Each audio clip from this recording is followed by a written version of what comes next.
Hi guys, Alicia with Working Dog Radio, Torchlight Canine, and Oil Capital Canine Fund. Thank you guys for tuning in to another awesome episode. Please check us out on YouTube. It's a new format for us. We'd love to have you as a subscriber. We're going to start doing some training videos and some other cool stuff on there. So we would really appreciate your follow on there. We'd like to take a second to thank our amazing sponsors. Without them, none of this would be possible. So guys, please check out KINETIC Dog Food, 513-615-6904. They are amazing. American Aluminum Accessories. They make all things canine insert. They've got some new heat alarms. Please check them out. Give them a call at 800-277-0869. Horizon Structures. Everything mild to wild in a dog kennel. They have it. They will drop it off at your door. Give them a call at 888-447-4337. If you guys haven't checked out Highland Canine Training yet, what are you waiting for? Jason and Aaron are amazing. They've got all kinds of courses, classes, and schools going on. Please check out Highland Canine Training at Tactical Police, the letter K, the number 9, training.com. Ray Allen Manufacturing, right there in Colorado. Everything is sewn there. They are amazing. They do so many collaborations with so many of the actual working canine guys in our industry, including me. Give them a shout. Check them out at rayallen.com and use the discount code WDR10RAY for 10%, all things Ray Allen. DOGTRA.com. If you have an e-collar, if you use an e-collar, if you have a working dog or a pet dog, check out DOGTRA. They've got all of the products that you need. You can go to DOGTRA.com and use discount code WDR10 for 10% off a single item over $200. Enjoy the episode. We'll be back. Thanks. All right, we are back. Working Dog Radio, broadcasting the bite. I am Ted Summers from Tulsa, Oklahoma, where it's still summertime, despite being October. With me, as always, from Canton, Ohio, is Eric Stambro. Eric, what's going on? Nothing. Just in my handler class, I'm about halfway through. Maybe a little bit more than halfway, maybe a week over halfway. But oh yeah, speaking of which, I saw Garber got promoted the other day. Yeah, he got promoted to sergeant. Still gets to stay in canine, so he's in charge of one person, the other canine guy. But Steve. Yeah, Steve. So got nice dogs. I tell you, these three. There's just three in the class: 2 Mouse Shepherd crosses and a Shepherd. All three of them have taken to the drug work amazingly fast and smooth, and we introduced cars, and I'm telling you, within the 2 sessions, they're nailing it, man. They're killing it. They're there's been very little problems, like, at all. So tracking, they're killing. Today it was so nice today. Like this morning, there was a lot of dew on the grass, but it was like 60 something. And dude, that's prime tracking weather. So I went out. We did a lot of different tracks. I took them into some areas in the city that are actually really nice. And they're like, fuck, I can't believe this is in the city. Like an oasis way far at the north end. It's still in the city limits, but it's real nice. It's where all the professionals live. But yeah, man. So we're just cruising along. I'm down here at the fun house. These Friday recordings have worked out really well for me. I'm sure for you too, because those of you who don't know, usually we record Tuesday nights at about 8:30 p.m. Eastern, 7:30 for Ted, and it gets a little late, but it's nice. And I don't have to record in my spare bedroom anymore. I have this all set up I can just leave it. So I just come in, throw the laptop on, and it's good to go, man. How about you? I just got back from West Virginia. We had an HRD at Moundsville. Oh, yeah. How was it? Haunted? It's still haunted. Yeah. They've expanded upon the haunted house, and we did handler drum circle and a couple of other things in the haunted house, much to the displeasure of the people that run the haunted house. But and there was also some kind of movie. There's like some Hollywood movie being shot there, and I ran into some producer, and he was like, "I need to know why you're here." And I'm like, "Fucking worry about why I'm here. Who are you?" And it got weird. But we had some really good teams there from South Carolina, obviously from West Virginia. There's some guys from Ohio there. So yeah, we and then I came home, finished my month-long handler school Thursday, Friday. Everybody certified, went back to work, and then I left Friday afternoon for Amarillo and decoyed a PSA trial in Amarillo, or just south of Amarillo, Texas, all weekend, and then came home and predictably was sick. So that's why I sound like shit right now. So other than that, I just got back from Aruba on my vacation, and usually a flight like that, a long 4.5 hour, 5 hour flight, is going to get me or my wife sick somehow. Those little tubes of infection in there, and smelling everybody's farts all day. Yeah, but it was good. I'm good, man. I had a good trip down there. It was typical Aruba, hot and nice. So I saw the iguanas. Yeah, the iguanas are cool. There was a bird that was chilling out with us for like 2 days in a row, just hanging out on our little lounge chairs. The same one? Yeah, I'm pretty sure, because he had a mark on his face that looked exactly. No, but and if you go, I think I put the picture on my story. There was a reason I took that picture, but it had really nothing to do with the bird. There was someone in the umbrella next to us that was striking. So, anyways, couple people picked up on it. They're like, "Nice bird." I'm like, sure. But so, anyways, tonight. We got a really good special guest with us tonight. The last episode, I can't remember if we had a guest or if it was you and me. I know we recorded one that is coming out before this one. So yeah, last one was you and I talking. We've done that a couple of times, but it's always nice when we have a guest on. This particular guest was recommended to us by about numerous people. One is specifically our buddy Steve Stoops, who I just spent a bunch of time with a couple months ago in Colorado. And Steve's a blast. He's interesting. He's a lot of fun, but he's a serious canine. I mean, he tells a lot of jokes and does, hams it up a lot. But Steve is a serious guy when it comes to dog training. He's been there and done that. So with us tonight is our friend Shannon Krieger. Shannon, how are you, buddy? Good, man. Thank you for having me. Everything's doing well right now. So the best thing about having guys on like you is that like not nobody, but a lot of people hadn't heard of you. Like just a lot of our listeners haven't heard of you, which on the law enforcement side, right? There's a reason for that. We'll get into why that is. But those of us who are deep into this industry have been hearing these, whispers and rumors about this guy Shannon that's been doing this since the late 90s, and like a plank owner in some pretty heavy duty situations and in a serious program. And so we love having guys like you on that can come out of the shadows and get to do some stuff a little bit out in the open, which is probably weird when it first started for you to do that. So as usual in the beginning, we like to hear like a little bit of your history, if you don't mind. Talk about like where you grew up and when you got in the Army and how it went from there. Okay. So I was actually born and raised in New Orleans, Louisiana.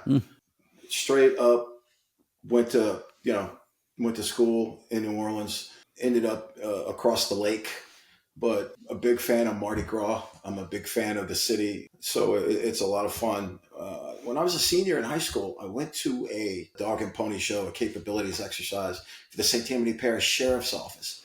And they actually had, it was a German Shepherd, and they had a bunch of Catahoula leopard hounds that they use as working dogs. And I got in, they asked for volunteers to get bitten by a dog. And I thought it was super cool. So I volunteered.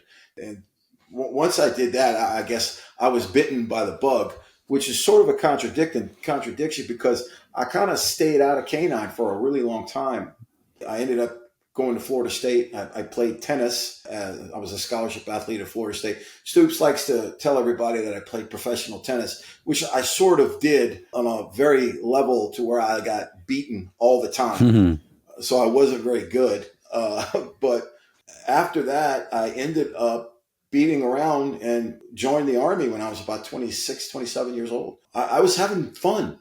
My father's an orthopedic surgeon, and I got to do a lot of things that I think when I was younger, I had opportunities. and I took full advantage of them. In the back of my mind, the military was always going to be where I ended up. And I literally joined the Army because I was getting too old. But I did. I joined the Army. I enlisted in '93, and I went to basic training, AIT, went to jump school, and I had a Ranger contract.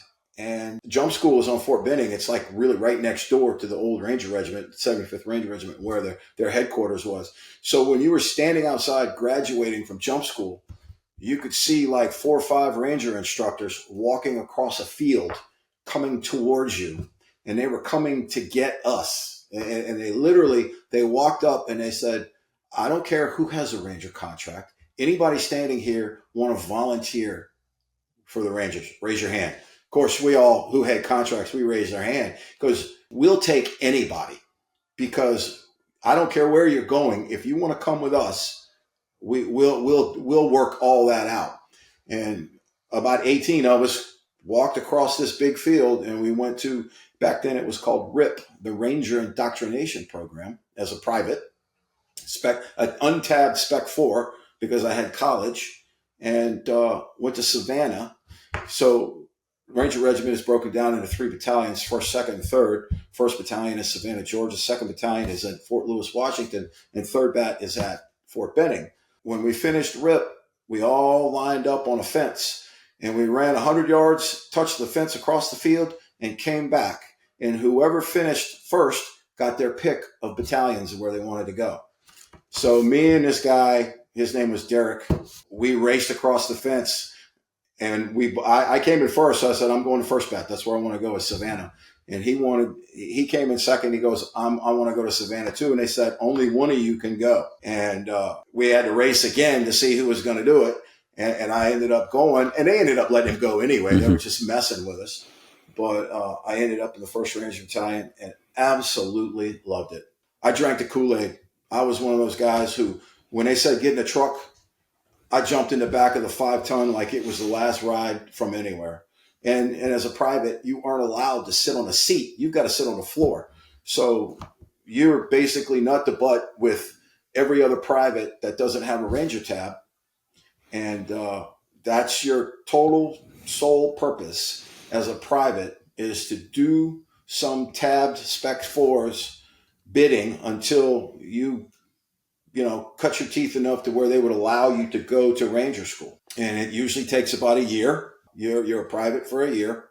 And I went maybe 11, 12 months, whatever. And I went to Ranger school and came back and proudly joined the Spec 4 Mafia as a tabbed Spec 4, and became a fire team leader, a sniper section leader, and went back and became a squad leader and was there about 5 years. And then I went to selection to go to Fort Bragg and went through selection and made it, and ended up in '98 going to Bragg and getting introduced to SOCOM went through OTC and walked across the hall at the beginning of '99, mid '99, and it, became a junior operator and never looked back after that. That is the coolest job on the face of the earth, is to be a part of SOCOM and to be on the edge of the tip of the spear, because that's where you are. It is. I thought when I was a Ranger Battalion,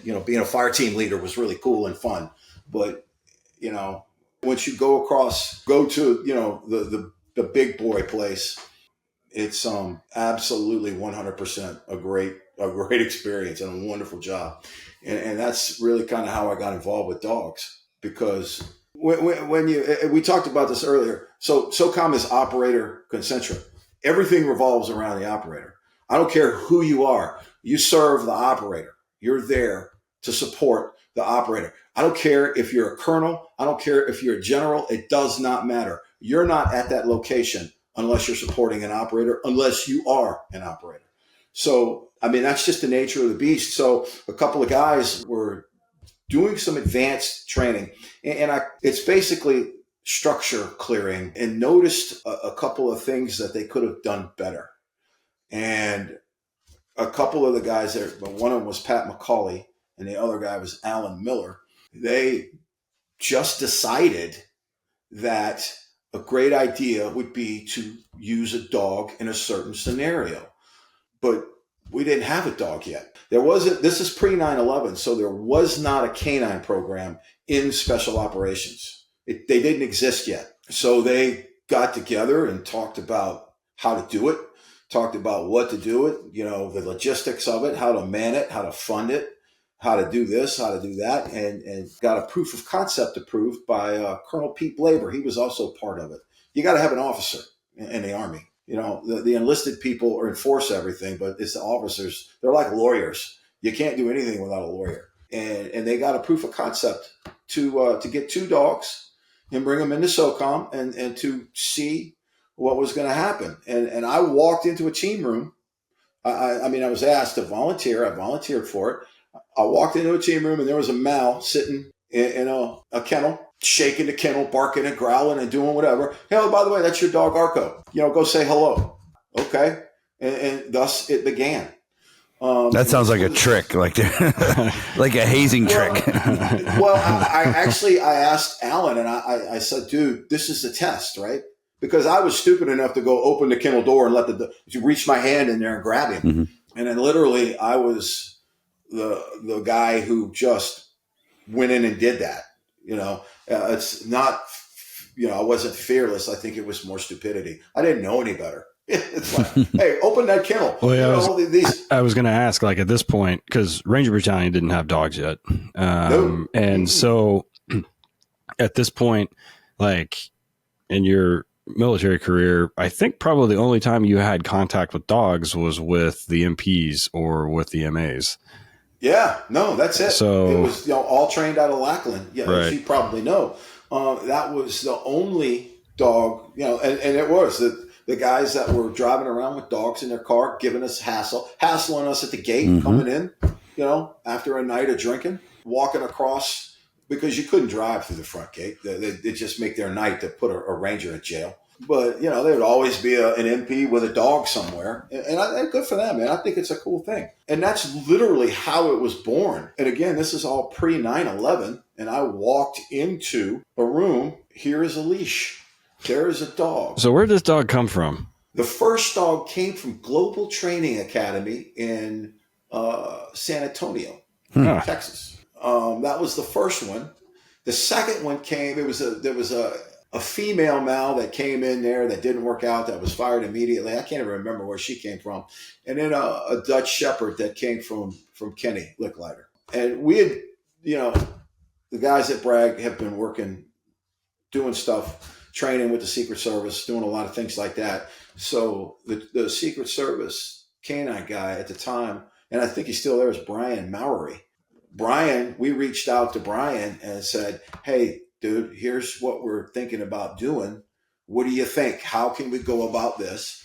And he's the one who said, look, at that time, 99, 2000, the only guys that was doing any real big dog stuff was Kenny Licklider, VLK, and, Denver, Indiana.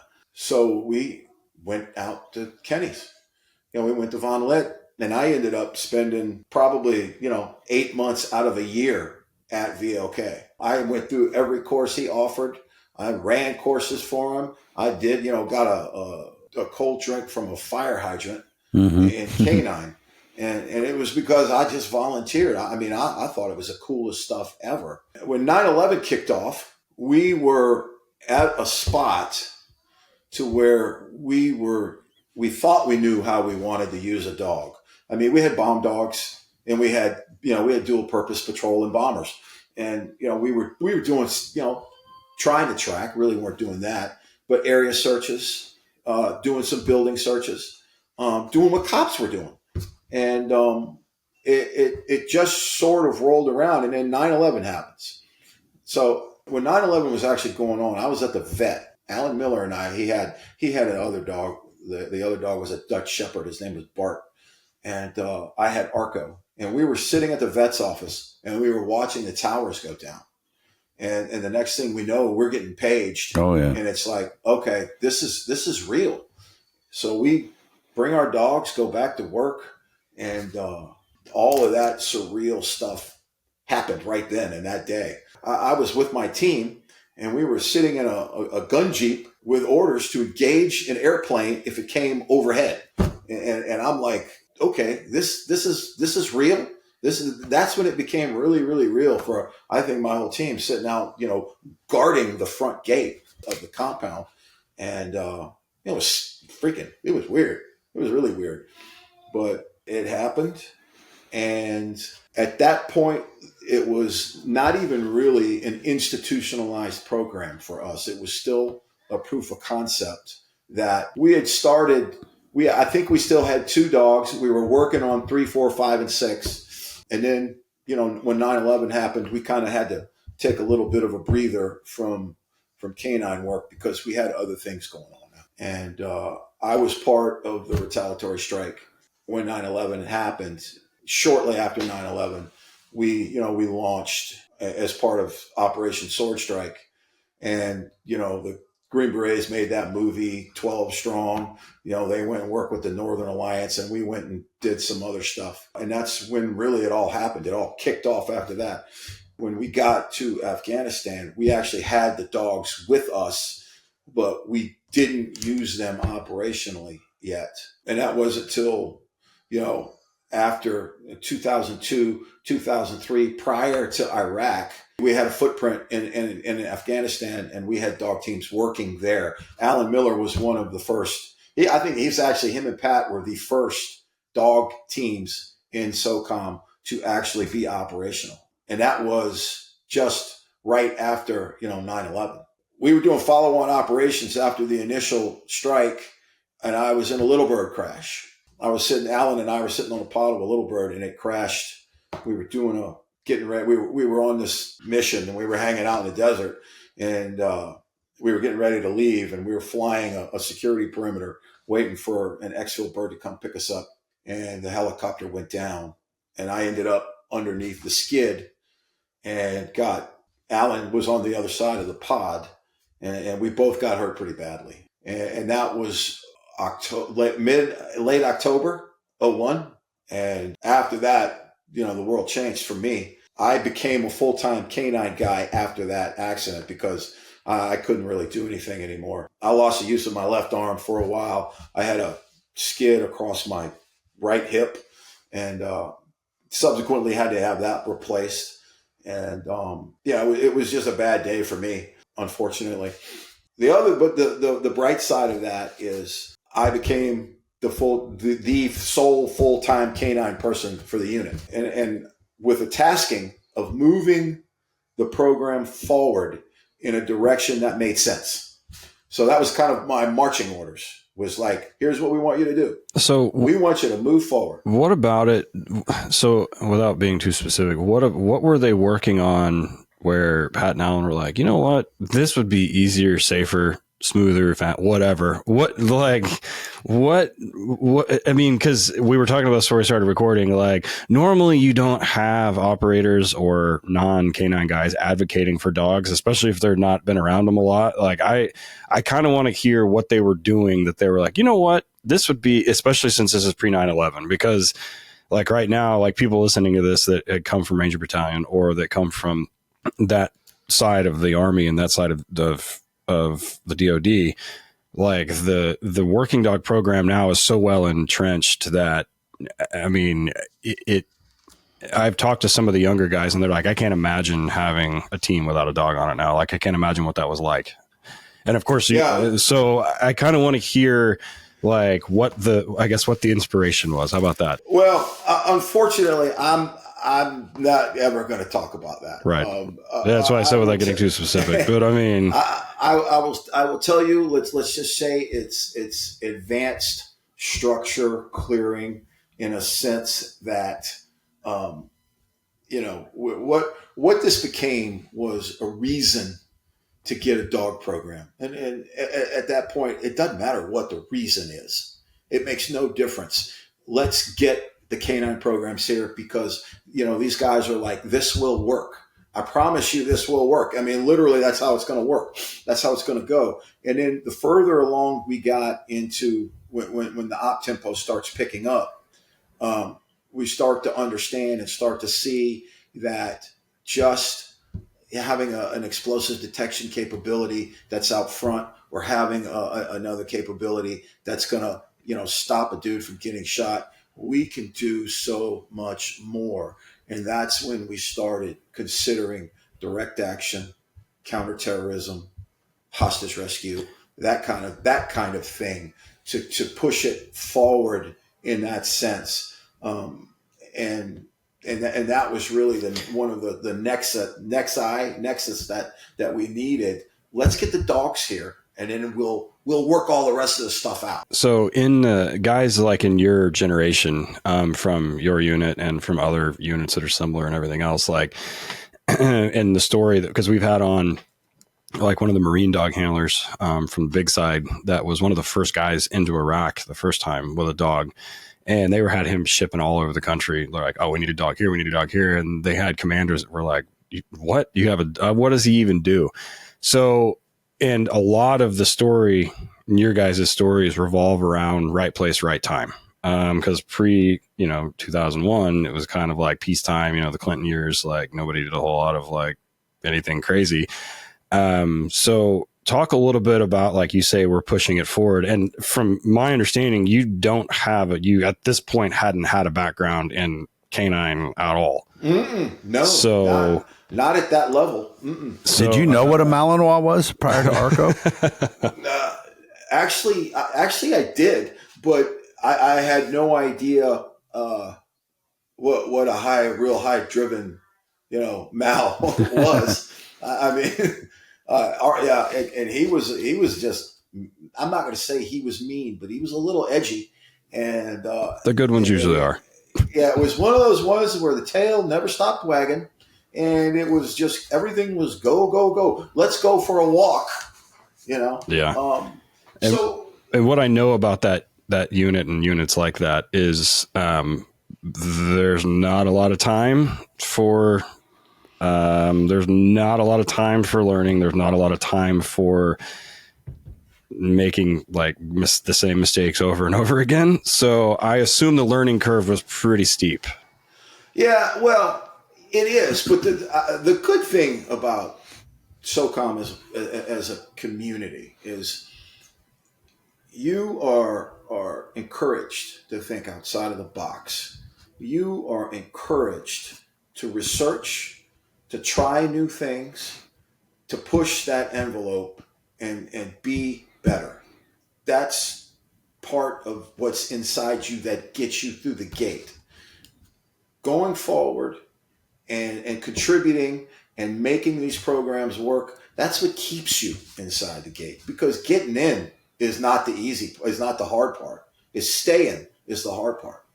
So you can't just get in, whoo, I'm in, let's put a gun on our shoulder and hang out. No, And the squadron that I was in was all about new, push, figure it out, and making mistakes.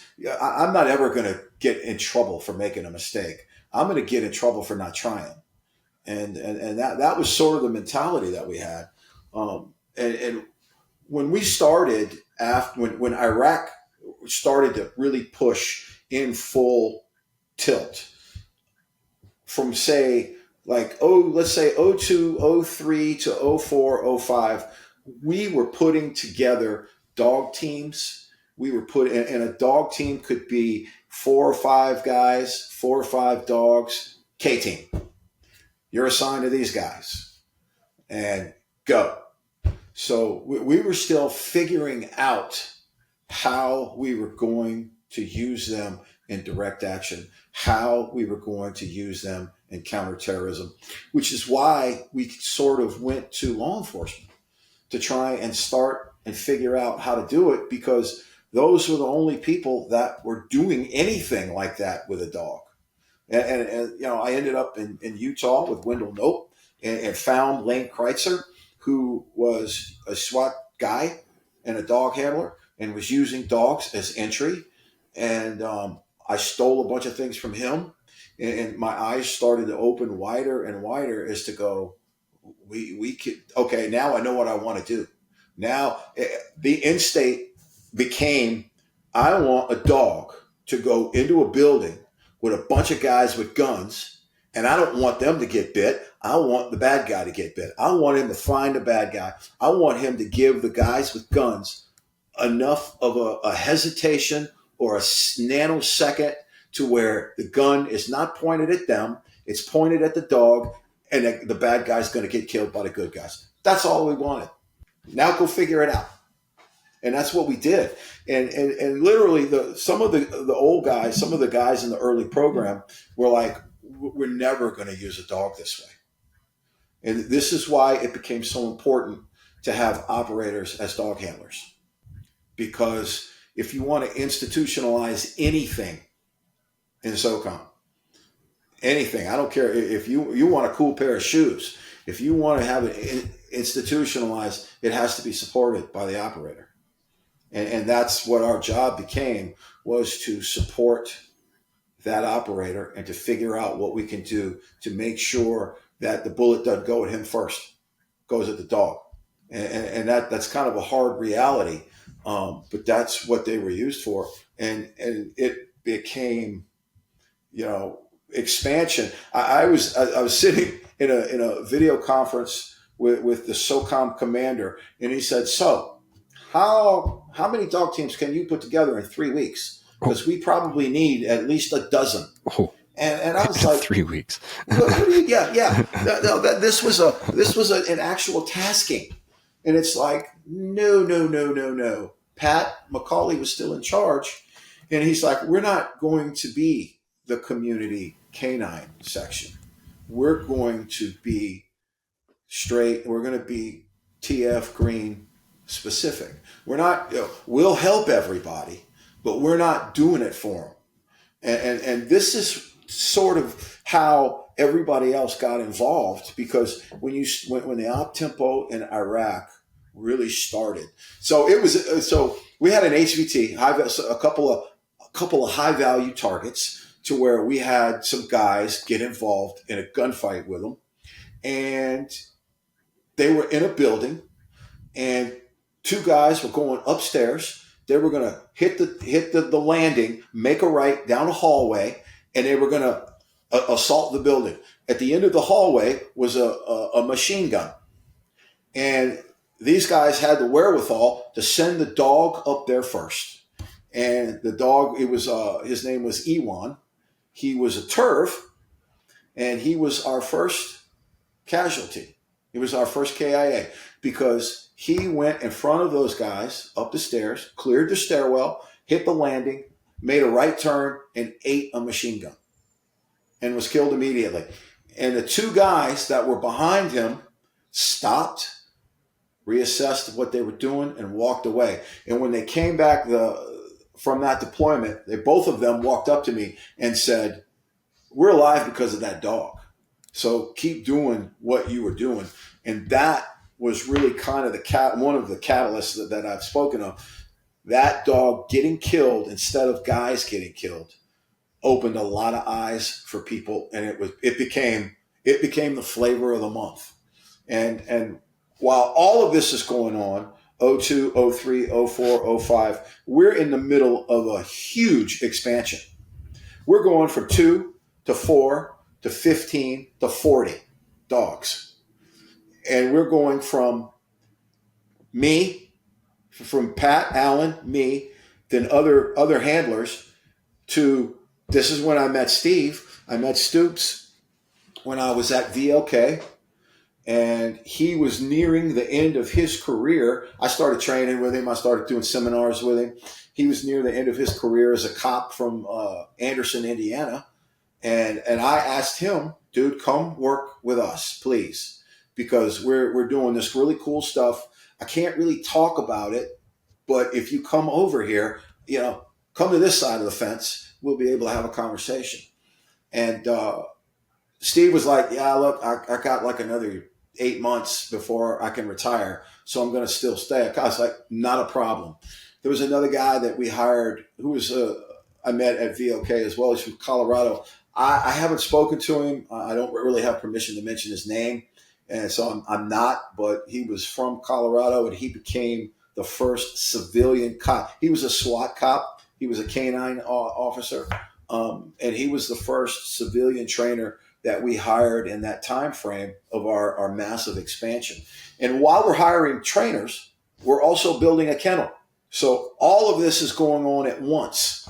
And now when Iraq is starting to ramp up even more, we're able to hit the ground with dog teams that are now starting to make a difference and starting to actually get out there and engage the bad guy. Because we from the very beginning, and Pat told me this from the very beginning, he said, listen, getting a dog on target does not rate success.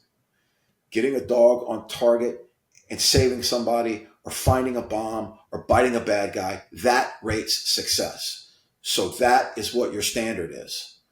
Got it. I'm out. And that's what we did. And from the time, I think we hired Steve. We hired our first guy in 2004. And at the end of 2004, we hired Steve. So we had 2 civilian trainers. So our training core was now Steve, this other guy, and me. And Steve went to Afghanistan right away, or he went to Iraq. He was assigned to a canine section, and he deployed right away, trained with a bunch of guys for maybe 6-8 weeks, and boom, you're off, you're going. So what we did was we assigned a trainer per deployed unit. So a dog trainer went forward with their dogs, trained while you were on the ground, problem solved while you were there, called me back and said, hey, this is what I'm running into. This is what we need to do. Here's how I think we should fix it. I would set the problem up in the United States, and that's how we dealt with it.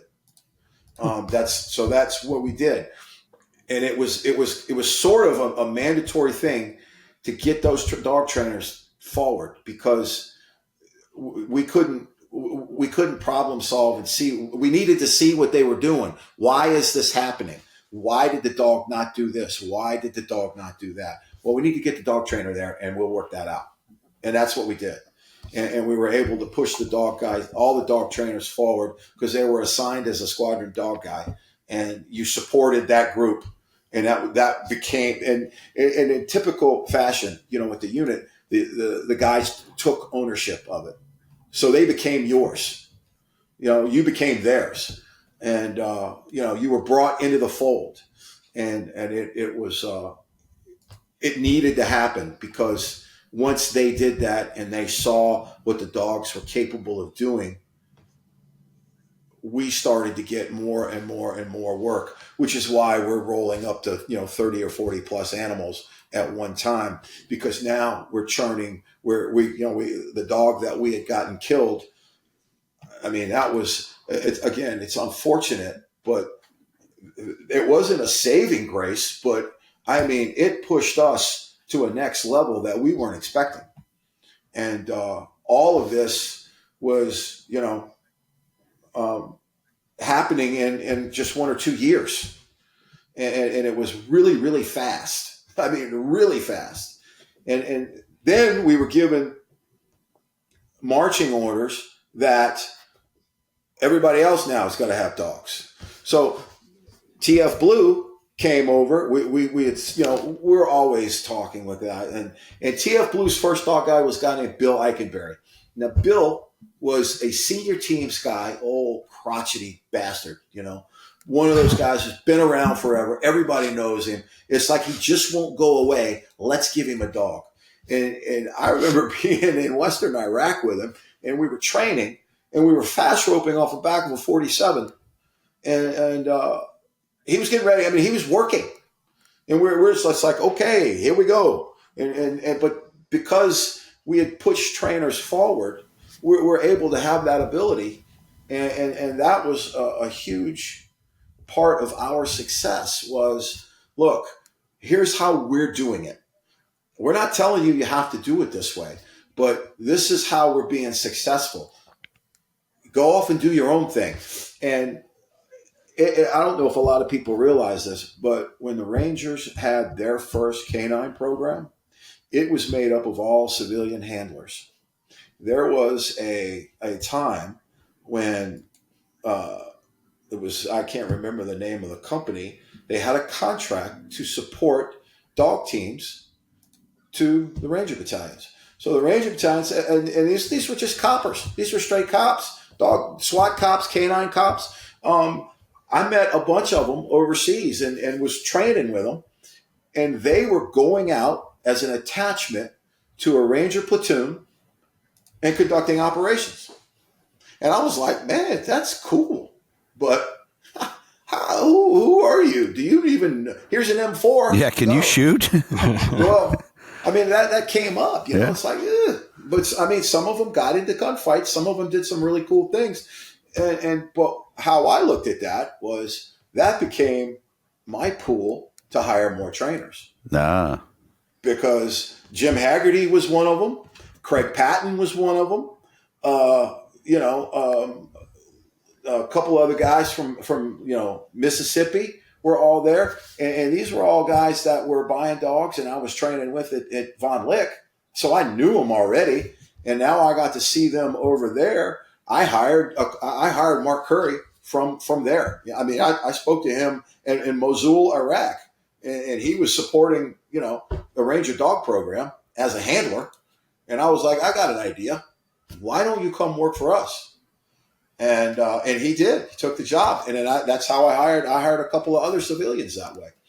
And all of this is just happening at one time, and we are going from me to 3 trainers to 4 trainers to now we have a kennel facility, and now we have dogs getting killed, and now we run into manning. We're running into a manning problem because operators don't grow on trees, and there's no such thing as we're full.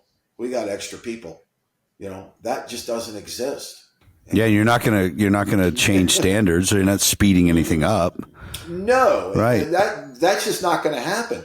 But so the way that the TTPs evolved was, and I don't know, I don't think it's illegal because everybody's talked about it.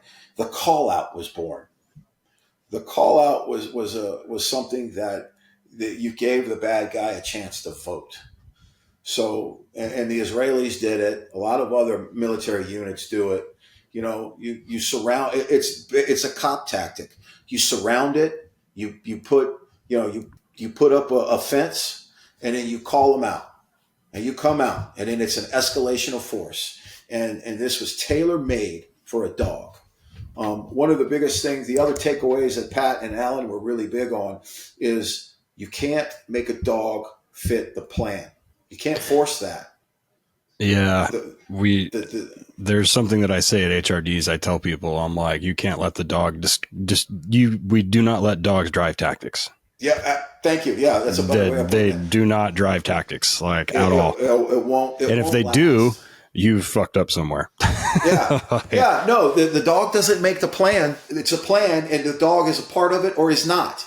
And that particular TTP became, perfect for a canine team. When we're going to take a break real quick. When we come back, we'll talk more about how that whole thing got started, and kind of pick up from there. So don't fast forward through the commercials.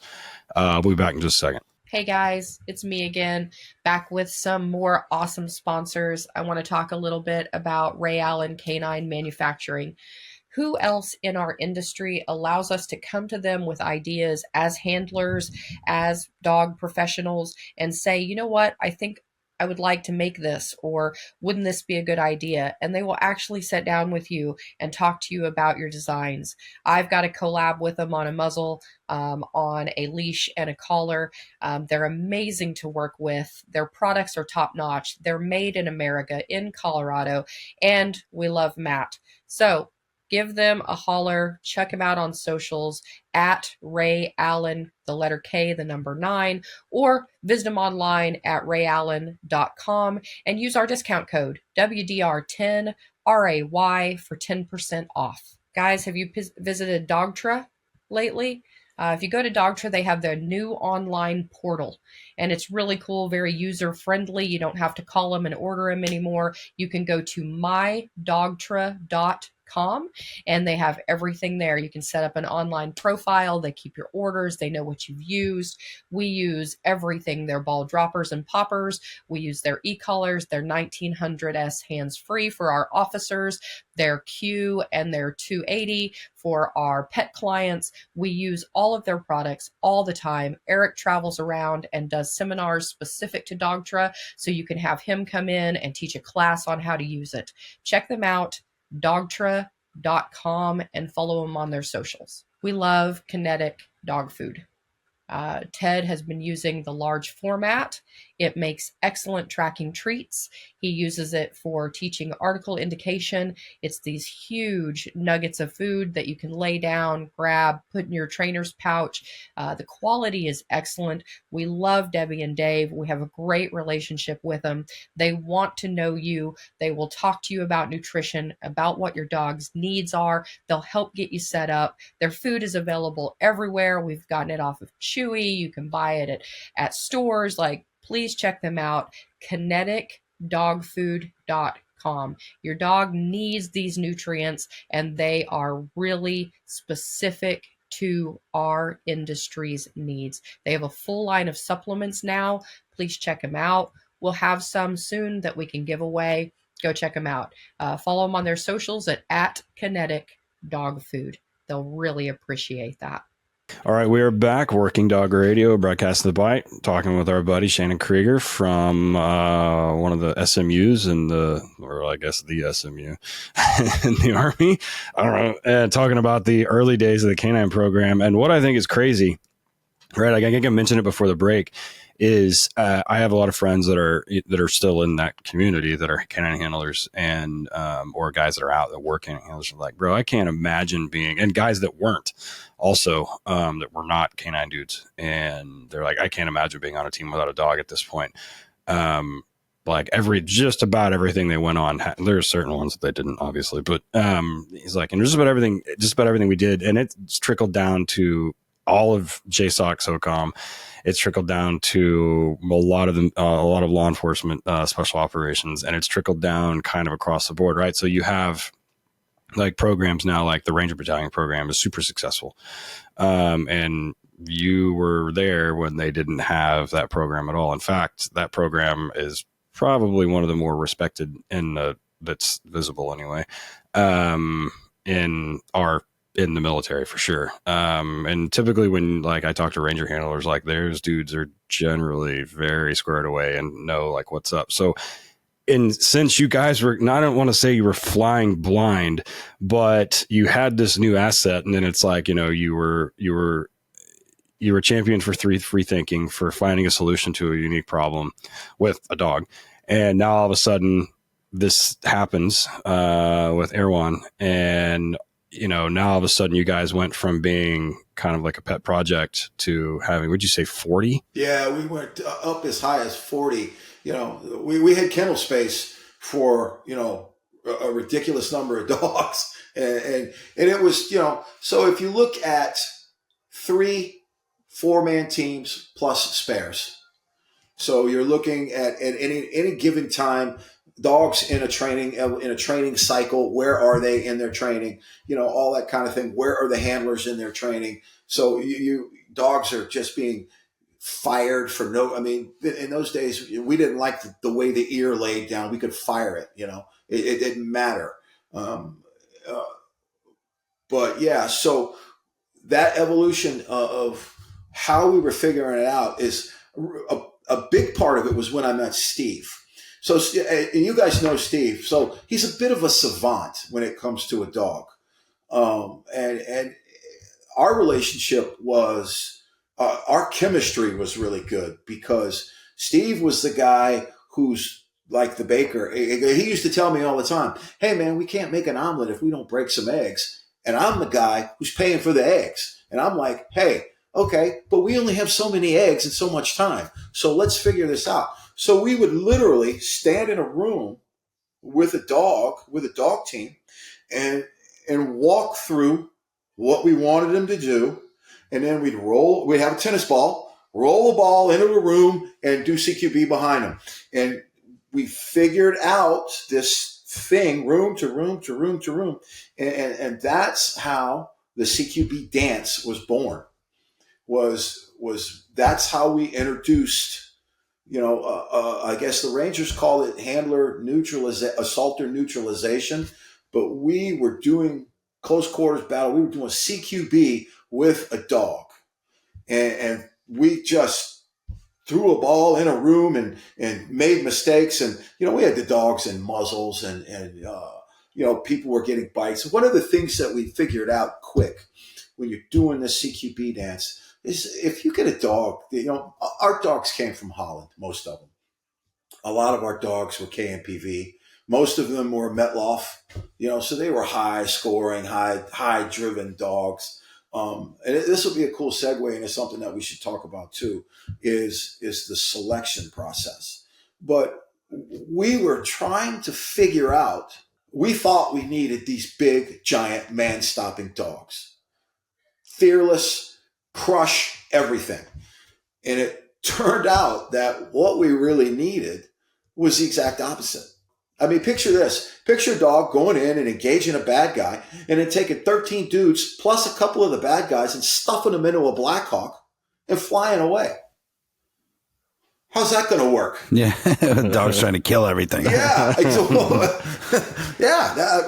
happens, and so that's what we started. And Stoops was so good at canine selection, and we went from buying these really big mean dogs to buying what came out to be the social gorilla, which is what Stoops coined the phrase. Is we just need social gorillas. We need dogs that they could jump in your lap and lick you on the face and then walk outside and go engage a bad guy and run through a fire to get him and not worry about anything else. And then come back into the room and get a hand dealt to him in a cart game. That's the kind of dog that we needed. And that evolution was really, really interesting because it went from, we made a lot of mistakes. We made a shitload of mistakes. Pardon my language. We made a ton of mistakes, but we learned from them and slowly but surely got the TTPs that we were looking for. And the techniques that Stoops and I were doing, that we were making this up and they're being used still now, which is a really, really satisfying feeling, but they're still being used. And there's still all of the stuff that we had templated, 20 years ago is morphed into something even bigger, which I think I hope somebody steals this stuff and makes it 10 times better. I know one of the Ranger trainers is a cat named Nate Tinnen, and Nate was a special forces dog handler. I trained with him all the time because I deployed and we'd run into each other. And I would train with him, and I met back up with him because he was the head trainer at TF Red. So he became a Ranger dog trainer, and he was still doing things that we were doing back when we were in Mosul. And I think I thought that was really cool. And he had, transformed into this really, really good dog person because he was a Green Beret and he was part of their whole canine program that they had, that we had an initial briefing with a guy, a Green Beret, and said, this is what we did, this is what we did well, this is what we did poorly. Go off and fly and be free. Go off and multiply. Just leave us alone now, because everybody is trying to do their own thing, and it was really kind of cool. Ike and Barry, Bill ended up hiring Jim Haggerty. And one of the first guys, even before Jim, was, what's his name from Cobra Canine? Jeff Franklin. Yeah. Yeah, I saw what happened to him in the news the other day. It's like, that sucks. But be that as it may, he was there.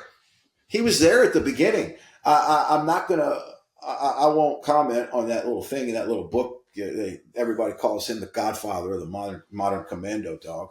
No, but he was there at the very beginning, man, and we'd have conversations. We would talk to him. It was mostly talking with Bill, and then Haggerty came on. Haggerty was part of that Ranger contract, so he was handling a dog for the Rangers. They were stationed in the same location. They all started training together, and Bill did exactly what I did. Hey, come over here. We're going to hire you.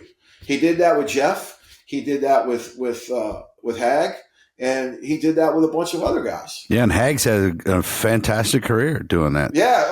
Yeah. I mean, the guy was, he was a senior. I mean, he had a wonderful career at LA and LAPD. And, I mean, these guys know stuff, these are experienced guys that are, stepping into a realm that I would imagine is really cool. But, also, I mean, it's a big deal. It is a big deal. I mean, we were like, hey, we're sitting here in a combat zone, and we're training dogs, and we're civilians, and it was just really fun. Did you find? So I worked for Jeff Franklin for just a short period of time on his contract on the West Coast. All of us that were the trainers were current or former cops. All the other guys are current or former cops. Some of the team guys, there was a little pushback on that out there. They were like, why can't we have team guys do it? And I'm like, every one of these trainers' positions is a cop. Did you ever, to convince guys, operators, go, hey, man, this is why we have these guys here? Did you ever get any pushback on that? Oh, yeah. Absolutely. I mean, if the initial pushback was we don't want dogs. No. We don't want these. I'm not going to go out and get shot and bit in the same night. I don't want that. And then slowly, there were guys like Chris Moyer was one of the very first GWAT really active dog handlers. Guys like Chris and the squadron that I came from, Chris and I were on the same team. So he became a dog person right away. He was there at the beginning with us. And these guys were doing really, really proactive things on a target with a dog. And that just, that gets spread out. People see it. I want that. Here's how we do it. And that's how you grow. But yeah, the initial pushback was tough, and we had to sell it. And like I said, that catalyst, you have to have the people, you have to have the support. And when we got dogs killed instead of people, you're hearing canine over the radio when you hear gunfire. So this was where we wanted to be, and this is where we needed to be there. And for us to grow like we were growing, it was absolutely, it was incredibly cool. I mean, that's really all I can say about it. It was just really cool. So the one thing Ted said earlier is the dog doesn't drive the tactics drive the dog use. And also in your situation, the tactics drove the dog selection, like the ones you got. So about what year do you think that changed? You're like, man, I can't have this asshole anymore. Like I'm tired of getting bit. We're biting this guy, these guys. That's a hard sell. When did you? It's already a hard fucking sell. Yeah, because early 2000s, man, everybody's got dickhead dogs. Oh yeah. So we talked about that catalyst, right? So the one that drove the point home was when we got a guy that had to be medevaced off of a target because a dog literally ate his calf. And he was taking a knee on a corner, looking around a building, looking down into a backyard, and a dog just jumped him from behind, bit his calf. And I mean, to see the wound to this day, it's just so horrible. It's gnarly. I mean, and literally, I mean, it was like, he's got to get medevaced. This is not this is not good. This is bad. And, we had a few other minor incidences, but it became really evident really quickly that these big, mean, the dogs, they have to be different. And we had to, it was a whole selection shift. I was always of the opinion that let's just get dogs that most people will fail and train them better, because I believe that you could train a dog. You have certain, like introducing a dog to a helicopter. We actually lost a lot of dogs making that introduction. You run the APU, it gets loud. You run the rotors, shit's blowing everywhere. We have freaked a couple of dogs out. When you do stuff like that, that has to be a part of your dog selection. It has to be a part of that. We got to get them through this, and you just take the time. But this whole thing about being able to produce a really good dog in a couple of weeks time, I've always been against. Look, it's going to take as long as it takes. There is no time standard. We need to train. It's quality. It's not time. We can't train to a time standard, but at some point that's going to be forced upon you. Look, okay, fine. That's great. Thanks, Yoda, but you only have this much time. So make it work. So we had to just kind of manage all of that. And like I said, at some point we had me and Stoops, and we had this other guy, and we had another guy named Mark Curry. And then we started buying dogs from Adlerhorst, from Dave Reaver. Mm-hmm. And I immediately, Dave was like one of my favorite people on the planet for a short amount of time. I just love sitting in his office drinking espresso and listening to him talk, because he has forgotten more about dogs than I would ever, that most people would ever know. Probably than all three of us. He was driving around the Eastern Bloc, bribing his way before the wall came down, buying German Shepherds. So but that's when I met Mike Reaver, and we were doing a training. We had pushed stuff off to our British counterparts, and we brought a group of those guys over, and we had Mike come down to do a training course with us. So we hired him as a kind of temporary dog guy to run a course with us. And we worked with the British Special Forces boys, and they brought two of their dog trainers with them. Because while all of this dog stuff is going on overseas, they're right next to us, and they're watching what's going on, and they're trying to figure out how to get involved. And the whole point became, look, we don't have to teach you how to teach a dog how to sniff a bomb, or to do what we have to teach you is the assault process. That's the missing link for a lot of people that they never really understood. The MPs, that would have been the missing link for them, was the assault process, and what that entails is a ridiculously important piece of this, which is why operators only want operators around them. SRT, SWAT guys. SWAT guys don't want patrolmen in their stack with a dog. They want them back. Yeah. They don't. And it's like, okay, so do you teach a SWAT cop how to be a dog handler? Or do you take a dog handler and give him some higher cop skills?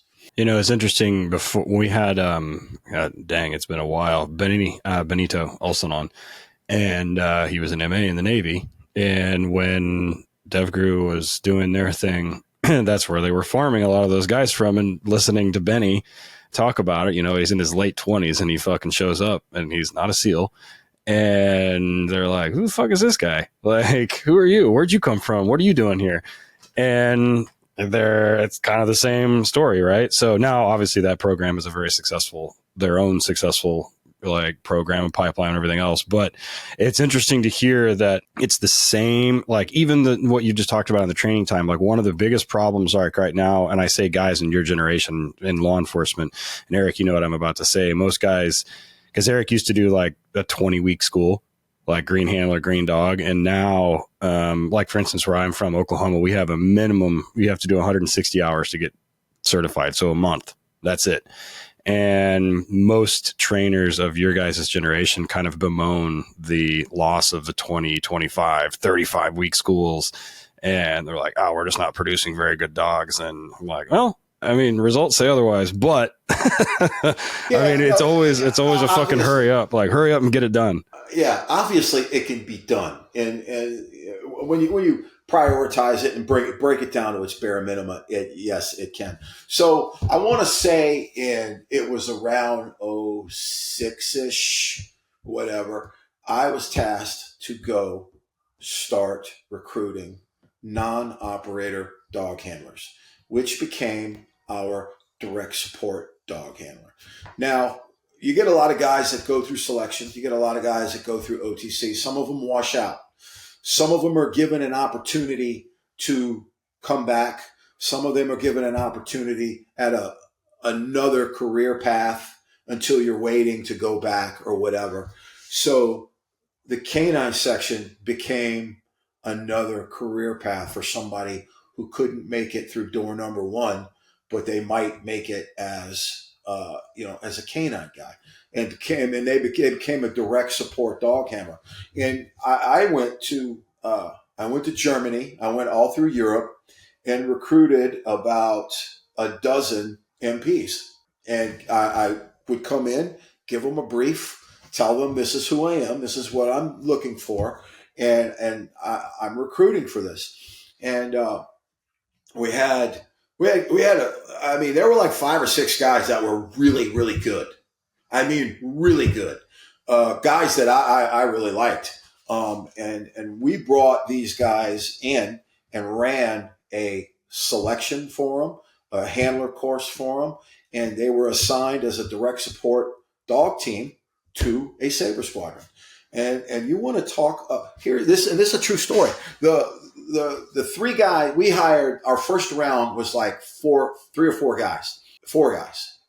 2 of them were one was assigned to my squadron. His very first operation,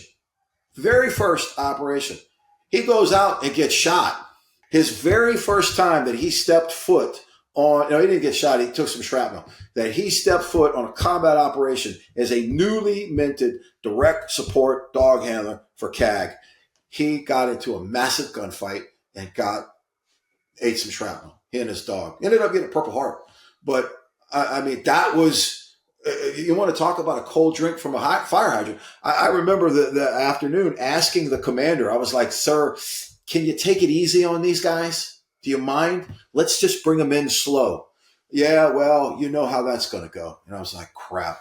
I'm sitting on an ISR feed watching this giant, massive gunfight, and I'm watching my dog team, around the outside, doing all this stuff and engaging. And I think that, I imagine their welcome was exactly the same as what your guy felt with Blue. I imagine it was exactly the same. Who the hell are you, and why are you here? And what makes you think you deserve to be here? And that whole program was, I say it was ridiculously successful. We had a lot of Rangers that actually just volunteered for our canine program. We had just initially opened it up. Hey, come on over here. So we had a guy named, we called him Swiftbird, Isaac Swiftbird. Got shot. He was a squad leader at 175. Got shot in the heart, still has a bullet. Got shot in the chest and still has a bullet lodged in his heart. He came over and became an unbelievably good dog handler. We had guys like him. We had other Rangers. We had some Green Berets show up and just want to come handle a dog. And we were more than welcome to have that caliber of soldier as a dog handler, because that kind of filled that void of, do you teach an MP how to be a gun toter, or do you teach a gun toter how to be a dog handler? And we had to do both. We had to figure it out. And we did both. And to this day, they're still I think there's still probably, I don't know for sure, but I think there's still some direct support personnel, but most of them now are operator handlers. And that's where it's pushed. You know, the interesting thing is the blue side kind of took your lead on that, because I had a guy that was assigned to me out on the West Coast. After I left, he deployed, I leave, he comes back, he goes through green team, right? He doesn't make it, but he was a team guy. They kept him on as a dog handler. Yeah. Why would you let a guy with that kind of skill set go? Yeah. He got real close, and they're like, hey, man, we got work for you.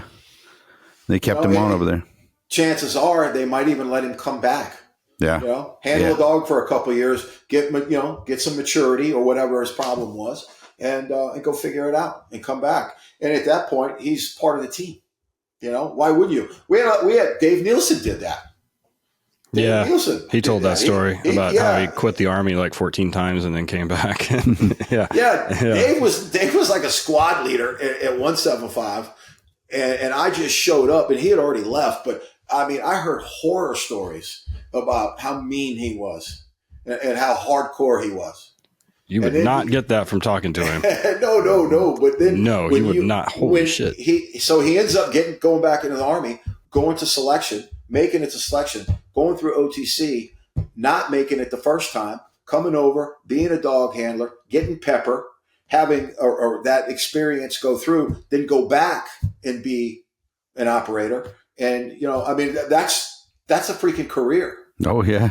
You know what I mean? I mean that is an unbelievably really cool career, and God bless him, because it was but that was just what we were looking for, and once you get one, people see it, people start to go, yeah, get jealous. Hey, I want that. It's kind of shiny new thing, and let's roll with it.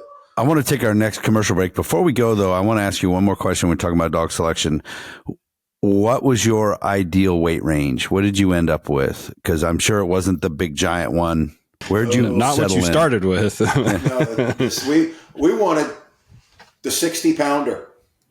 If you could push him up, you could wherever. Everybody wants a big one too. You have to lift his fat ass into an attic.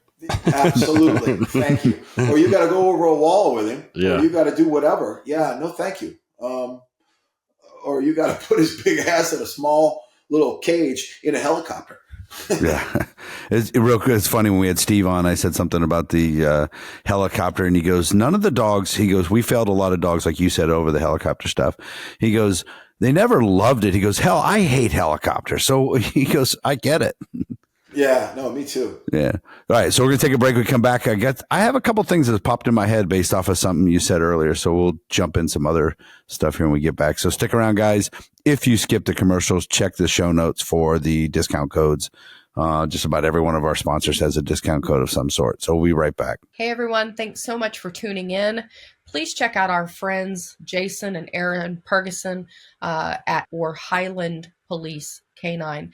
If you guys are interested in going to school, if you've come out of the military, you can use your GI Bill to go through their school. They have a pet training school. They have a police training school. They have online courses that you guys can take, such as their Canine Supervisor course. You guys can really take that as far as you want with them. They are a veritable fountain of knowledge when it comes to canine. They're located in North Carolina. They're always accessible, always available, and we've had such a long relationship with them. I cannot say enough good about them. So please check them out. If you go to Tactical Police Canine Training, go to their online programs, check them out, use the discount code NARC for 20% off any of their online courses. Guys, that will help you. It'll help you make headway in this industry. I don't know about you guys, but a lot of times when we're talking about dog kennels and their construction, like you don't know where to start. What do I do? What do I add? I need to weatherproof this, waterproof this, pee-proof this. If you guys have checked out Horizon Structures lately, it's unbelievable. They literally have everything that you could possibly need. They can build your kennel with as many holes as you want in it, and they can drive it out to you, set it on your pad, hook it up, and you can move dogs in it immediately, from mild to wild, from one kennel all the way up, from the tiniest of pet runs to the hardest of working dogs. If you can dream it, they can build it. Go ahead and check them out at horizonstructures.com. Go specifically to their working dog area. It's commercial-dog-kennels. Give them a call, 888-447-4337. And of course, check them out on their socials at Horizon Structures, and they will hook you guys up. American aluminum has been such an asset to us. Our officers have their canine inserts. They have organizational lockers for the back of your patrol vehicle. They literally have just now put out an amazing heat system and alarm that integrates with their canine insert. Guys, they do it all. Give them a call. Check them out. It is high quality. It's made here in America. If you go to Easy Rider online, check them out, or give them an email at quotes@AAA-mail.com, or give them a phone call, 800-277-0869, and check them out. We also want to send a huge shout out. He recently passed away. Rest in peace, Brother Dege. Thank you for our music. Thank you for the permission to use it. We really appreciate it, and we hope that you're doing well on the other side. Thank you guys for listening. All right, everybody, we are back. Working Dog Radio, broadcasting the bite. Myself and Ted Summers with Shannon Krieger, talking about the early days of the canine program for SOCOM on the Army side of it, and consequently pretty much exploded into all aspects of that. Like so one everybody. thing I was thinking about, man, was, so you have this kennel, 40 dogs up to maybe 100. You could have had whatever it was, how big this property was.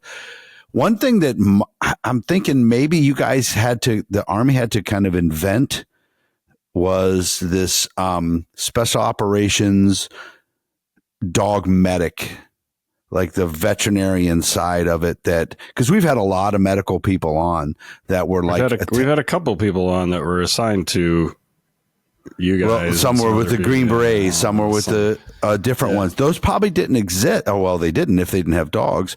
Where did that come from? And you guys end up yourselves being damn near freaking veterinarians by the time it was over. Well, yeah. So the cool part about that was, thank goodness that Pat and Alan were smart enough to keep Lackland in the loop up until a certain point. Because as you guys know, Lackland controls working dogs in the military. So we invited all of their staff to come to the compound to sit down with us and to see if they could help us. And it was a very sincere offer, and it was a really, really good meeting. And but we had known from the very beginning that they weren't going to be able to support us and give us what we were looking for. But as a courtesy and out of respect, and you catch more flies with sugar than you do with vinegar. We kind of opened our books to them, and this is what we're doing. And the interesting part about that was, they thought we were strapping explosives on the dogs and letting them run in the building and cooking them off. Well, I mean, everybody thinks that's what the Israelis do. That's what, IDL and all this. And it's like, yeah, okay, whatever. But I don't know nothing, but, that's not what we're doing. And we're doing something so much more than that. And what you're asking, this is a really cool segue too, is you talked about the veterinary program, which is, our wagon wheel. We took, again, we followed the manual for that Lackland had. We were following that manual. So we had a vet, we had a senior vet tech. We found the senior vet tech. Her name was Amy. It's actually Dave's wife, Dave Nielsen's wife. And I thought we were friends for a really, really long time. We had a bit of a falling out, but if you want to, she was one of the reasons why when a dog got hurt and it landed, and a man went this way and a dog went this way at a hospital. And a lot of times, we've heard some people that if there weren't hurt surgeons, or if there weren't hurt soldiers, there were surgeons working on dogs. And Amy really kind of spearheaded all that and set that all up.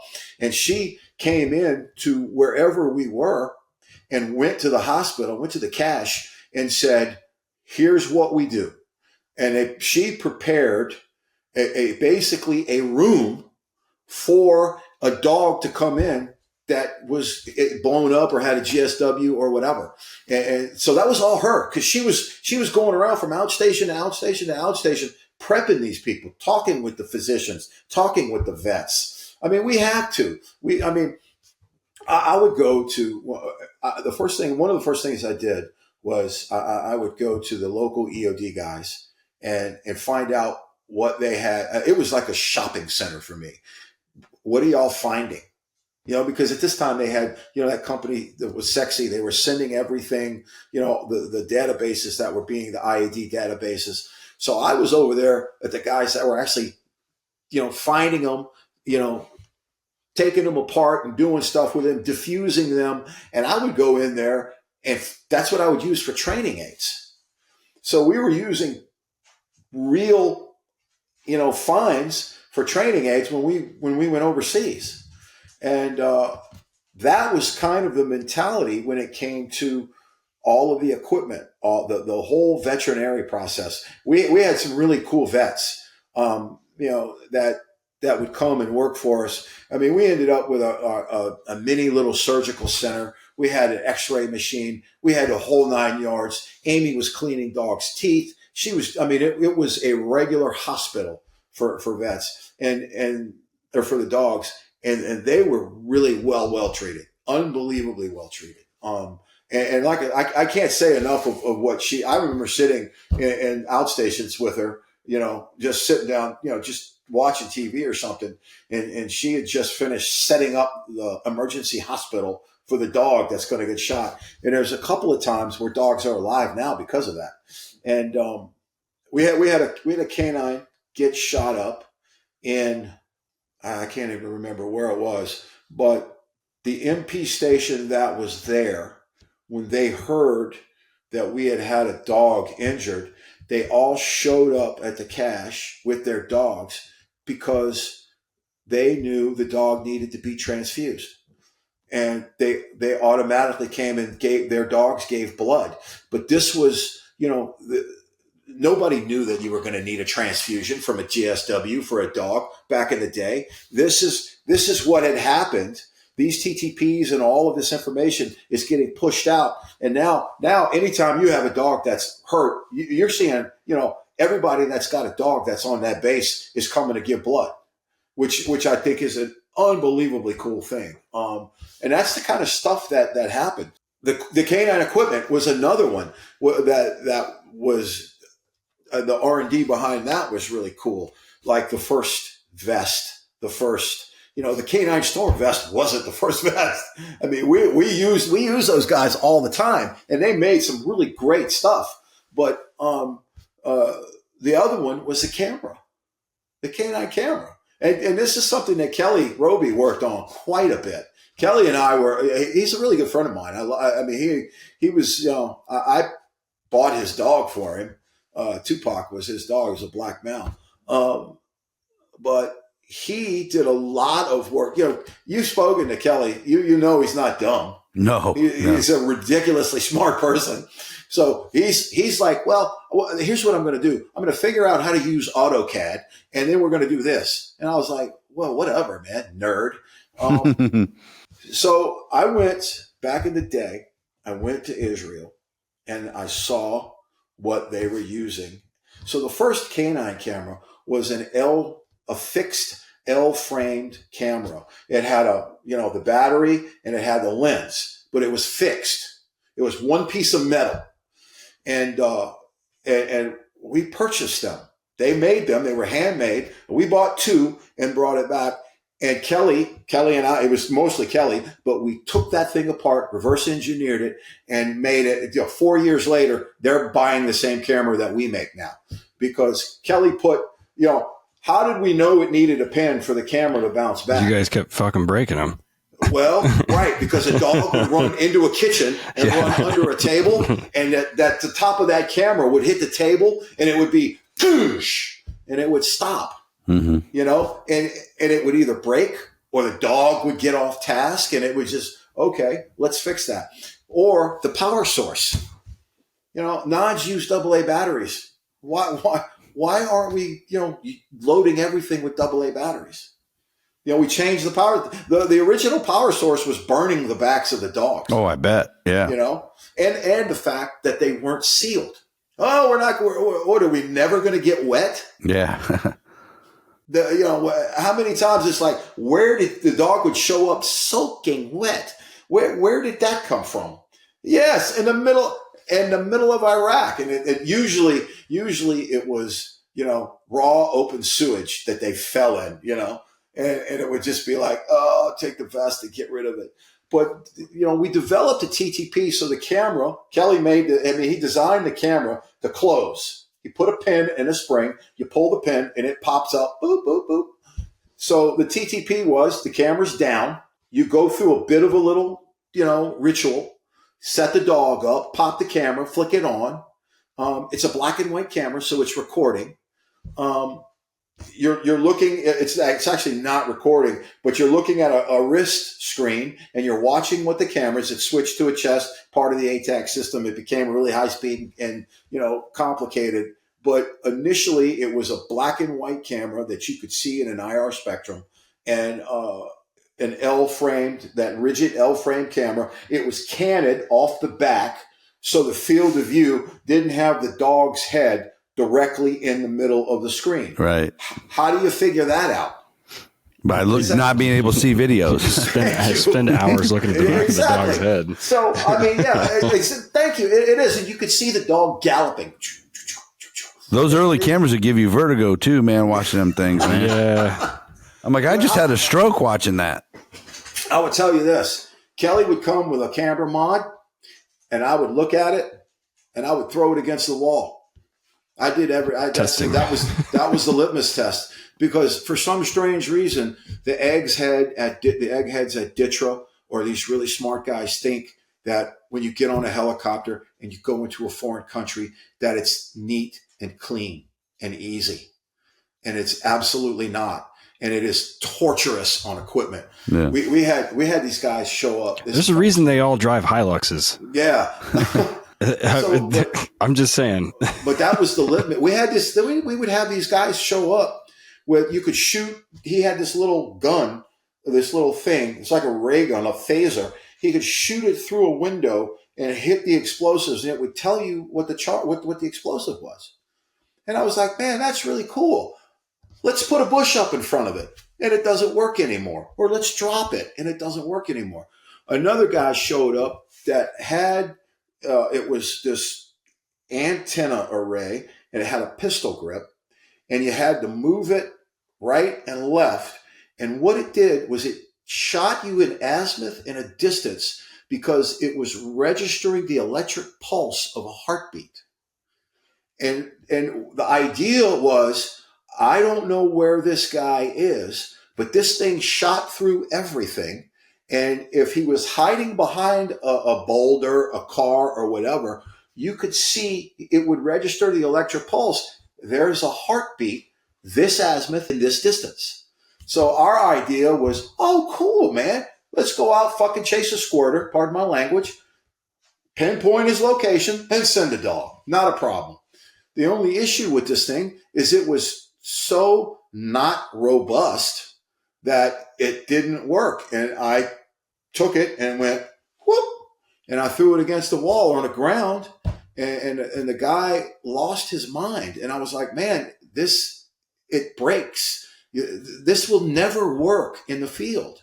So, you think about all these guys that are in the field for all this amount of time, and then you think about, all these PhD types and these eggheads. At some point, there's got to be a bridge in there for the guy in the office and the guy in the field to meet and to be able to communicate with each other. And that became an issue about everything that we did. There people coming up with these great ideas, especially for the dogs. I mean, I loved it. We had an electronic release on a muzzle that we had developed. And you could hit a button and it would pop that muzzle right off. And the dog learned to throw it off his head when it loosened up. It was the coolest thing ever. It started out as a muzzle quick release. It was a 3-ring binder system from a parachute. And you just put the muzzle on him and you could rip the thing off and send the dog, and the muzzle would fall off as he was running. And when we did that, we learned that you could see the dog just throw it off his head, because when it loosened up, he figured it out that a shake of the head would get that muzzle off of him. And ideally, we wanted to be able to send a dog into a room, into a house, fully muzzled, and be able to pop that muzzle off at a distance behind cover and concealment, and everybody be happy. With a camera on his back, kids in the room, whatever, not a problem. And it's unfortunate we never really got a working prototype for that, but we did have the manual quick release muzzle, and I thought it was fantastic. It was once you deployed it, it was kind of fun to get back together. But these were the things. Yeah, well, these were the things that came about when you talk about being in a 10 years of deploying, 10 years of combat time, 10 years of people shooting, and that kind of thing. The whole veterinary medical portion for humans and for dogs just exploded. There's no more giving IVs. It stopped the bleeding and get him off the battlefield now. And that's how you're going to save their life. That's it. The cat tourniquet, get a tourniquet on it and get him out of here, and he's going to live. But if you don't, chances are he's going to die. There's no give him an IV. No, that's gone. That's old. And that's proven to not work. And that's, kind of what Laura did, Laura Miller, Dave's wife, all the veterinary stuff that they came up with. When I left the unit in like 2011. They were coming up with a vest camera system that had GPS capability, camera capability, the tracking capability for denied GPS, and sensors that would register the dog's health, the body temperature, heart rate, all that kind of stuff. Because we actually had dogs that temped out at 107 to 110 degrees and still lived and didn't go into renal failure. And the only reason I think is because they were just in such good physical condition and they were treated so well. But, normally they're frying at 103, but we've had them as high as 110 and live and come back to work. But all of those things that were just figured out. That's the cool part about being on the ground floor on something like that, is you're watching all of that develop. And it's like, wow, man, how did you come up with that?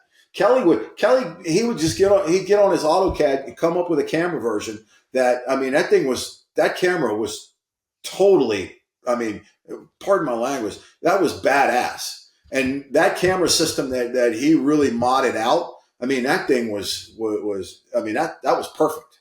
It saved so many people to be able to have the ability to have on-site intel prior to entering a building. That is just unheard of. And I went to Israel, saw what they were doing, and took it and made it better. I didn't invent it, but we figured out how to make it better. And I think that's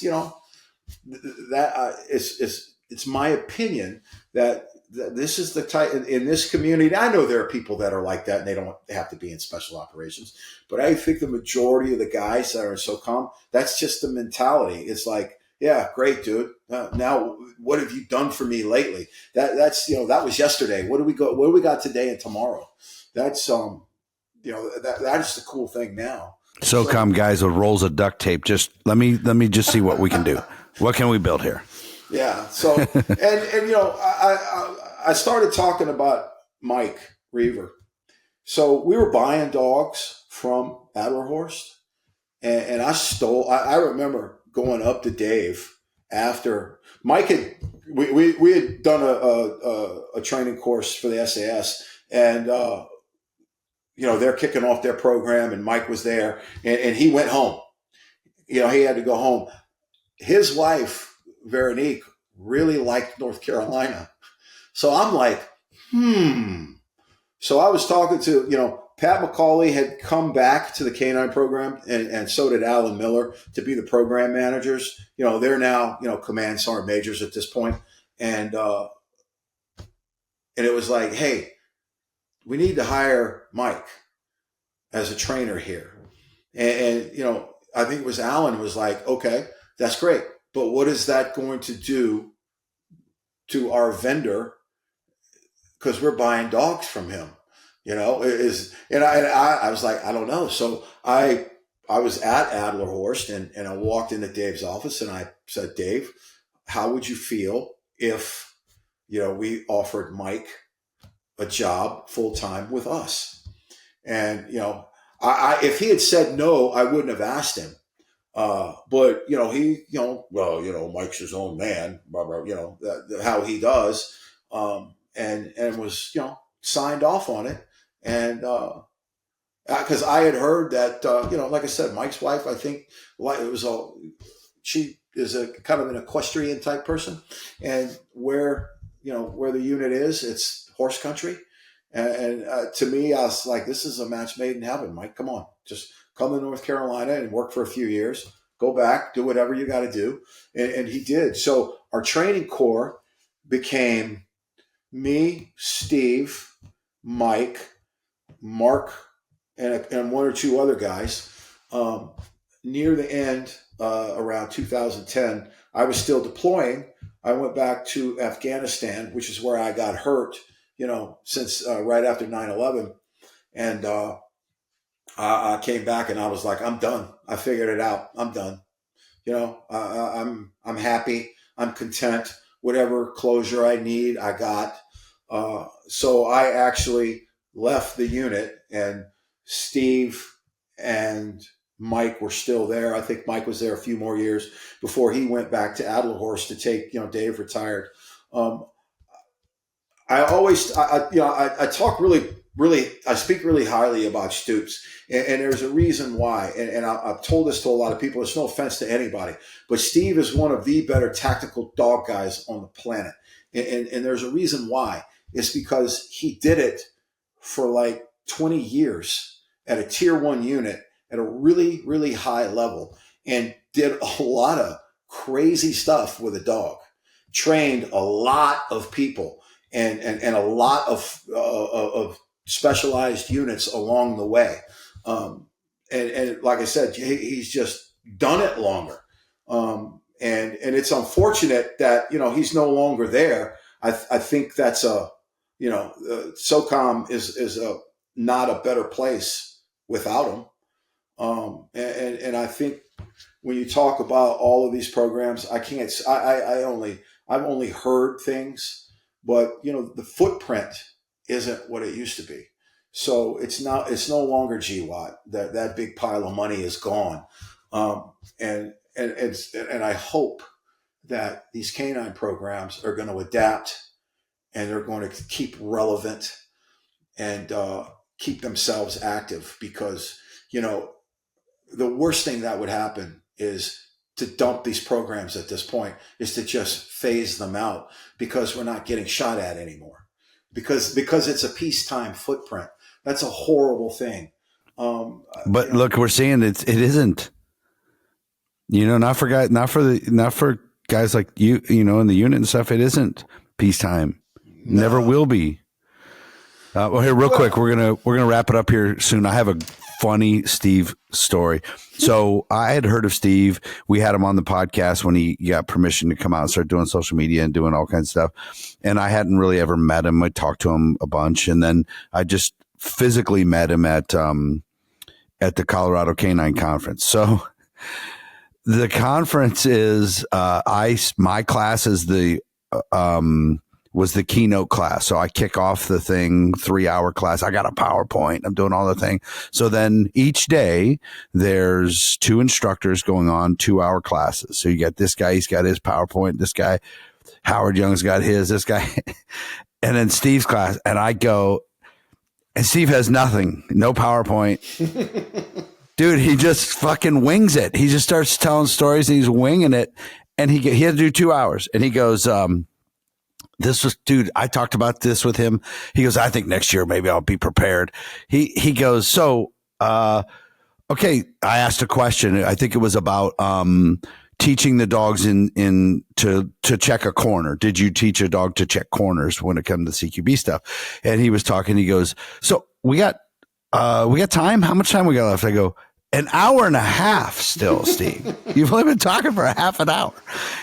Every 10 minutes, 15 minutes. We got time. How are we on time? We're like, yeah, you have an hour. He's like, shit. Okay. So then it was just stories and it was awesome. The other instructors, we were dying laughing. We were all in the class. Everybody sat in the back of the class. The instructors go, I got to see this. What's this going to be? And it was like, he had nothing. He had no, I think he drew some jokes about me and a couple other guys on the board and maybe a dick pic. I don't remember. It was hilarious. So and it was probably pretty cool. Some of the stuff he was saying too, because I mean, he used to write for, American Working Dog magazine and all this other stuff that was out there with Kenny, with Licklider. Ask him when you see him about the Malinois hygiene video. Okay. I think I know that one. I was in the room with him when he made that. Yeah. I know that one. The Kenny's toothbrush story, right? Yeah. Oh yeah. I was actually filming it. We were in the room when he was doing that, and that's really funny. But he told that story at campfire the one night. So I think if we're going to close this out, I think it's one of the other points that I think is important is I know there's a lot of guys out there. You've mentioned them. These rangers that are out there, all these other dog guys that are out there now, and what they did in the military with special operations dogs, I think is phenomenal. And now they're out there and they want to monetize this and they want to see if they can make a run at it. And I think that's, I'm all for that. I really am, because each one of these guys has their own really interesting, unique story. And I think from a start to a finish, one person may have started it, but this thing grew into a monster because of everybody that was involved in it. Good or bad, because there's a lot of people that I don't like. But good or bad, they had a play and they had a hand in it. And I think that's important. When all of these folks are, well, this is what I did and that's what I did. It's like, yeah, okay, man, good for you.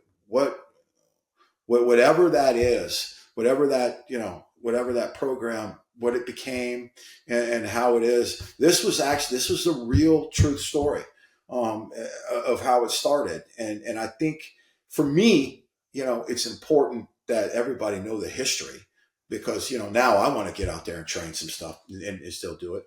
But I think all of the cool stuff that we did was, one person can't claim that. It was everybody. And I think that's important that everybody know that. Yeah. You said from the beginning, right? You got to have support and you got to have admin support. Like, you got to have good people. And it's the same thing. And I was talking with 2 of my state certifiers, who are 2 of our guys, the other day. And I reminded them, because they helped me out while I was out of town. And I'm like, it takes a village to breed these dogs. It takes a village to raise them. It takes a village to train them, and it takes a village to deploy them. Like, it's not just a single person, or it's just not me, training the dogs at the facility, just at my facility. I've got trainers that do it as well. And then, just like one of my state certifiers, Anthony, like, it's, that entire program at his office doesn't run on just him. And, just like the program at your unit, like, that doesn't just revolve around one person. So, and like I said it a couple of times during this interview, a lot of these guys that are handling right now, whether they're Marsoc handlers or even I've talked to some BORTAC handlers, which obviously the BORTAC guys are law enforcement, but they're not. They're busy. Yeah, they are, and they're not. But so, and even, and some of that has even trickled out from the start of this program. And it's interesting to hear, I say younger guys, but guys that are handling right now that are, and they're like, I can't imagine being on target without a dog. Like, it would be just, I don't know what we would do. And they're not even dog, and some of them are not even dog guys. They're like, I can't imagine being there without a dog. Well, that was actually the most satisfying thing that was ever said to me, was that very thing. It's like, I can't imagine doing this without a dog. And it's crazy to think, right? Because we've been training dogs for so long, there's literally cave paintings of them. We invented a leash before we invented the wheel. Right? Like that's how long we've been training dogs. And it took until 99, it sounds like, for the military, for the JSOX, OCOM, WARCOM, whatever side, for the small side to say, okay, we're going to buy in. But, part of form with guys that have a shit ton of money, it seems like we want to throw technology and money at problems. And to date, there's probably not many. I know now, like, drones are becoming a very, very, very important asset for the small teams, and doing a lot of the work, some of the detection work, or some of the sightline work that the dogs are doing, and they're working in conjunction with it. But fucking 20 years ago, we didn't have that shit. Even 5 years ago wasn't. That technology has just now gotten to the point where it's become reliable enough that they're doing that. So, and that was one of the questions that I kind of wanted to end on, is like, so you saw this thing fucking start, like, so where's it going to go?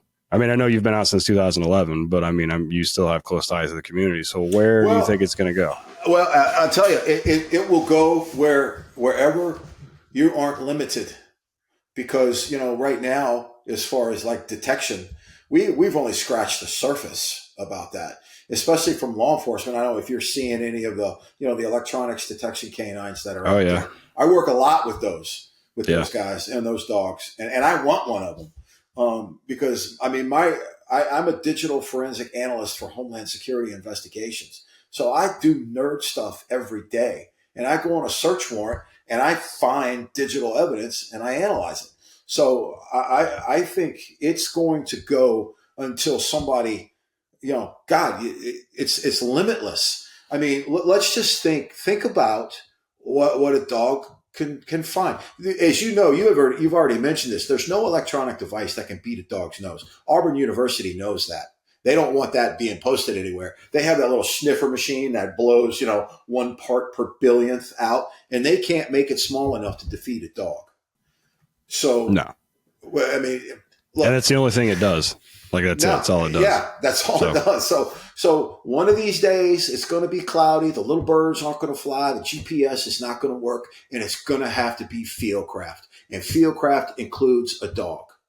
Okay, so they could smell anything you want them to smell. It doesn't matter. And there's a lot of things out there that they've already been smelling that nobody knows about. So where is it going to go? There is no electron. I mean, I've seen some of these robots that are in the shape of canines, and they're going to go, and even a drone. Most of the units that I know that use drones, they get knocked out of the sky with a bat just as easy because it's in a house. I mean, how many drones are you going to go through? But if you talk in terms of an escalation of force, again, that's just another form of the call out that a dog should be in part of. And as long as, hopefully, as long as people are getting shot, dogs are going to be relevant. They should be relevant without it. But unfortunately, there's that catalyst again. And everybody's like, oh, man, I don't know. I don't know where. It's not going to ever end as far as I'm concerned. Because that's an interesting question. What is the next cool breed that's going to come out? The next working dog breed? Everybody thinks that it went from, the Rottweiler, the Doberman, to German Shepherd. Now it's the herding dogs. What's going to beat the Mal? This is going to be the Maladoodle. I'm calling it right now. What the fucking The Maladoodle? Maladoodle. Well, it might, I don't know. It might be. Happy-go-lucky murderer. Social. I think one other thing I want to run by you guys actually before you kick me off. Federally, what I'm seeing federally, because I was involved with. I saw an email for Homeland Security Investigations that they were beginning a tactical dog program, and I searched high and low and said, look, I promise you, I would be the perfect guy for this. And I got to help them and assist with them in starting a program. And unfortunately, we got a new director and they killed it. But ATF, BORTAC, U.S. Marshals, these guys, Haggerty, all of these guys, all of the old Navy guys, they're all now in a federal system. And just like me, where all the old timers have kind of pushed forward, gone out to pasture, so to speak, and become a Fed. And I see, it's just too hard to work with the tier 1 guys now. I mean, it hurts too much. But I think that, to see that from 20 years ago, those guys that were doing it 20 years ago, and now they're doing it in a whole nother spectrum. Other than it just kind of goes to show that charter where everything has bled out of it. All the good things need to be pushed out to all the federal SRT, HRT. All of those guys need to have this knowledge, need to have those guys out there. And it's really cool to see Haggerty. It's really cool to see some of the other Navy trainers out there with some of the other federal agencies. The bite doctor, what's his name? Angelini. Franco. Yeah, Franco working with was he ATF? Or Marshals, I think. Marshals, yeah, U.S. Marshals. Yeah. So all of those guys who were there years ago are still doing it at a federal level. I mean, I think you see that sweep, how it kind of flowed over there, and I think it's cool. Before I leave, can I plug my, I'm doing a seminar with Stoops. Oh, yeah, for sure. Hell yeah. So it's Spike's Canine Foundation is running it. It is November 5th through the 7th in Tucson at the Tucson airport. Steve is the head instructor. I am his assistant, so I'll have to carry his coffee. He's already told me that go get that ball and bring it over here to me. Yeah. But it's a detection seminar, and I'm looking forward to doing it and having a good time and working with some of the guys out there, because I know the Spikes Foundation is pretty cool. But I appreciate all the time, and thank you for having me. Thanks for coming on, man. I'm glad this worked out fast too. Like you guys jumped on it. I like it. Yeah. Cool. So we'll put all that in the show notes. Everybody check out Ted_Summers online, Working Dog Radio, workingdogradio.com. Van S Canine is my spot. And Shannon, I really appreciate you coming on, man. Thanks for paving the way for freaking an entire industry, really. Yeah, literally. Faux show. I appreciate it, and I'm honored. Right place, right time, whatever. It was an unbelievably wonderful experience for me, and I'm glad I got to do it. And thanks, I appreciate it. Cool. All right, guys. We'll see you on the next one.